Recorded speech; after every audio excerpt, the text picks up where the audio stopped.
हमारे साथ पप्पू यादव हैं, आइए उनसे बात करते हैं। सर, आज विदेश मंत्री ने ऑल पार्टी बैठक में बांग्लादेश में जो परिस्थिति उत्पन्न हो रही है उसके बारे में ब्रीफ किया।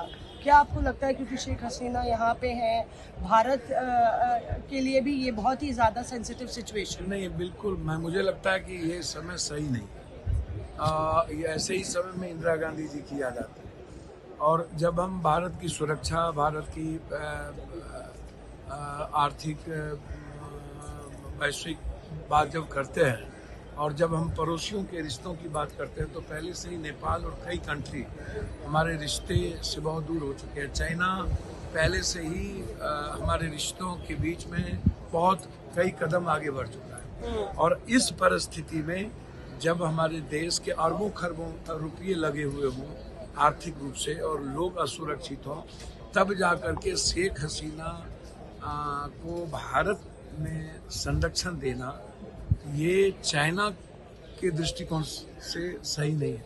और हमारे लिए आने वाले समय में इस बात को लेकर के चाइना की जो जनता है, बांग्लादेश की जो जनता है, वो चाइना के प्रति उनका रिश्ता ज़्यादा आगे 2 कदम बढ़ाएगा, भारत के प्रति उनके रिश्ते कमज़ोर होंगे। और ये दूसरे देशों की जनता को हम रिश्तों के मामले में कमज़ोर करें, मुझे लगता है कि ये सही नहीं है।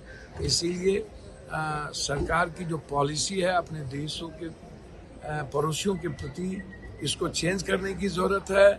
और निजी हित हमेशा राजनीतिकरण रिश्तों में नहीं करनी चाहिए, देश के हित में कोई निर्णय लेना चाहिए। यहाँ पे ये भी कहा गया कि अभी क्योंकि जहाँ तक एंटी इंडिया सेंटिमेंट का सवाल है, तो जयशंकर साहब ने कहा कि वो बांग्लादेश आर्मी के टच में भी है सरकार, और एक तरीके से जो भी सरकार होगी उससे डील किया जाएगा। भैया, मुझको तो समझ में नहीं आता, जब पब्लिक सेंटिमेंट ही बिल्कुल डिफरेंट हो जाएगा तो आप आर्मी के संपर्क में रह करके या किसी दूसरे सरकार के संपर्क में रह करके आप क्या कीजिएगा। सवाल है कि चाइना की पूरी गिद्ध दृष्टि वियतनाम पर भी है, बांग्लादेश पर भी है, पाकिस्तान पे भी है, नेपाल पे भी है जी, श्रीलंका पर भी है।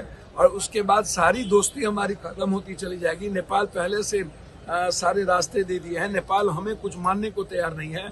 और वैसे समय में आप कल होगा तो देखा जाएगा आपकी पॉलिसी क्या थी कि चाइना इंटरफेयर करके हमारे शेख हसीना को लाना ही नहीं चाहिए। बिल्कुल नहीं, किसी भी कीमत पर शेख हसीना को आपको कॉपरेट करना था तो आप अपने सेना के साथ मजबूती के साथ उसको वहीं से कॉपरेट करके शेख हसीना को बचा देते। लेकिन अपने जमीन पर ला करके इन्होंने लंबे समय तक बांग्लादेश के रिश्तों के साथ अपने भारत के जो पुराने रिश्ते थे इंदिरा गांधी के समय में जो मजबूती प्रदान की थी उसको खत्म कर दिया।